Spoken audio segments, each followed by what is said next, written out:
Yeah, lots to talk about in the world of boxing, and we can only really speak to what my favourite person on the planet when it comes to boxing, apart from Andy Clark, who's busy, and Gareth A. Davis is out the country, and Spencer Oliver has already been on talkSPORT. So let's say hello to Adam Catterall. Catmandu, how are you? I'm all right, boys. How the devil are you? You well? You know you're top of my list, don't you? You know you're number one. Yeah. You're number one. You say that to all the girls. Oh, and the boys as well. Now, listen, I want to talk to you about, where boxing's at compared to other sports like UFC in just a moment. But first, I want to get your views on this because Tyson Fury, he took to Instagram today and he said that Joe Joyce is one of the best heavyweights around. Have a listen. I'll get your view on the back of it. I've got to say, that big Joe Joyce is the second best heavyweight in the world, behind myself. And on his day, given his moment, who knows if he could beat me or not? I think we'll have to find out one of the days. But just looked at these prospects, these mandatories for the world titles, Zangs and Urkoviches and everybody else. I've changed my mind, and I think Big Joe Joyce is number 2 heavyweight in the world. And who knows if he's number 1. One day we'll have to find out who's better at me and him. But at the moment, I'm rolling the roost because I'm world heavyweight champion and he's not. But he's coming for everybody. Don't you worry about that. I think we've bleeped enough of that out. Adam Catterall, let me ask you. We had Joe Joyce in the studio yesterday, and I didn't realise the sheer size of the man. I mean, he's an absolute monster and a beast. As of course is Tyson Fury. What do you make of Tyson Fury's remarks? Listen, he's entitled to his own opinion. He's going off eye test, I suppose. There, isn't he? He's totally disregarded the guy that holds the majority of the belts in the heavyweight division. He's a guy called Alexander Usyk. And for people that know the boxing, they'll know that way back when the World Series of Boxing was going and the Lionhearts took on Team Ukraine, Usyk met Joyce and Usyk beat Joyce, and he beat him on British soil as well. So Usyk, for me, is the guy in the heavyweight division. The Ring Magazine belt will dictate that. Tyson Fury is obviously the other champion. So there's your top 1 and 2. And then it's a debate as to where the rest of them fall in. I think Joe Joyce at the weekend proved a lot of people that he is one of the very, very elite. He's going to give every single heavyweight on the planet a hard night's work. He will probably beat some of them. He might fall short against others. But he's most certainly, for me, in the top 5. Well, I mean, you said there, Catman, about he probably in the top 5. Yeah. Who do you think he could beat in that top 5? Because I'm guessing your 5 are Fury, Usyk, Wilder, Joshua, and then him. Yep, that's where I'm at. He could beat them all. Because, look, you met him yesterday. Look at the size of the dude. And the thing that he brings to the game is an unbelievable chin, granite-like chin. We've seen him hit clean off some very big guys, and he's not gone over. He's got a sensational jab, and look at the state of Joseph Parker's face at the weekend. He obviously hits incredibly hard, but the most impressive thing about him is that he's relentless. His tank is absolutely ridiculous, and he keeps throwing punches. Just when you think you've clipped him and you've got him going a little bit, he's throwing 3s and 4s back at you and whacking you right in the mush. So he's a hard night's work for every single one of them. He could beat every single one of them. I would like to see the Wilder fight. I want to know if he can take that type of power. If he can take that type of power, then all of a sudden we've got a serious player. I think Usyk, again, is a person with a fantastic tank on him. He's got brilliant footwork, great range control. I think Usyk and Fury would be the toughest night for Joe Joyce. But listen, man, you saw him at the weekend. You know what attributes he's got. He's something different in that heavyweight division. I think he's 5 at the moment, but he could, within the next 2 years, be going up that food chain. Okay. Listen, we've got you on, obviously, to get your view on that, but even more so to get your view on a call that came into the breakfast show this morning. Sam, who is an MMA fan, he phoned in and said he believes boxing is at risk of becoming less popular than the UFC because of the politics in the sport. Have a listen. I'll get your view on the back of it, Ad.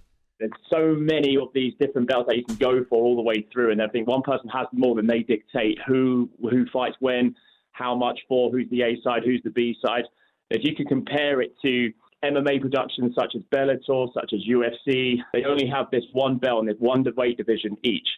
And the ranking systems, as they build up, you start to understand the fighters a bit more. I think it's slowly becoming overshadowed by the cage fighting scene more than anything else. The fights that you want to see aren't always going to happen all the time, leaving people frustrated, and you're seeing a crossover where people are leaving that and then going over something that I believe is far more entertaining. Now, listen, each to their own. I don't necessarily agree with that, Adam, but I suppose the big difference between UFC or MMA and boxing is that in boxing you've got 5 belts, 5 governing bodies, whereas in the MMA you have 1.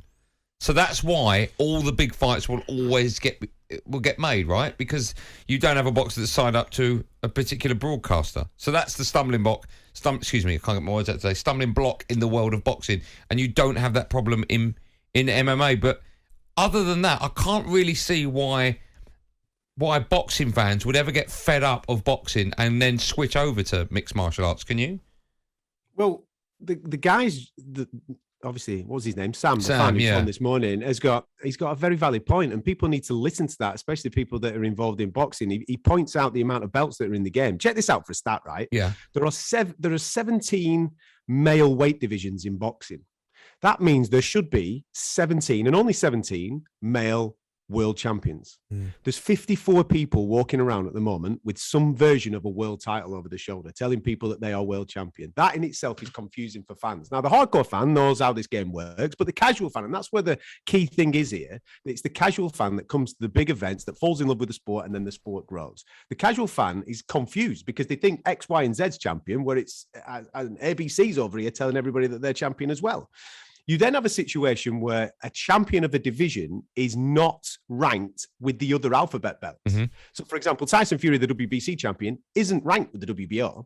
So if he's to fight Alexander Usyk and see a unification in the heavyweight division, that becomes a voluntary process, as Sam's just pointing out there. Then you're talking about, well, who's A side, who's B side, egos get in the way. Now, you're referring to MMA. Now, obviously, MMA incorporates franchises like the UFC, like Bellator, like One Championship, and all these others. Therefore, there are champions within those franchises. But the majority of fans will concede that the UFC is the premier franchise. That's where it's at right now. Can I ask, will you get a world champion in Bellator and a world champion in UFC at the same weight? Yeah, you would get someone classifying themselves as a champion in Bellator, as a world champion in Bellator at heavyweight, for example. Okay. All right. So that kind of is aligned with what you're saying with boxing, that there are different alphabet belts and there's people claiming themselves as champion. But in MMA, the narrative is that the premier organization is the UFC, and that's where people go for their MMA consumption. Don't get me wrong, the hardcore go to other places as well, but the majority go into the UFC. So if you look at the UFC, you've got 8 male weight divisions, and currently there's 7 champions, because one of those championship belts is currently vacated, of which they are fighting for next month. So it's easier to follow. You know who the champion is. And then the key thing is that in boxing, the champion, i.e. Tyson Fury, when he has a voluntary defense, which is ridiculous, he should never have a voluntary defense. He should just constantly fight the number 2 or the number 3 challenger, in my opinion. He then gets to choose from the top 15. And then the top 15 ranked guys aren't necessarily always there on merit. In the UFC, you fight the number 2. And if you've beaten the number 2, you fight the number 3. And if you've beaten the number 3, you fight the number 4.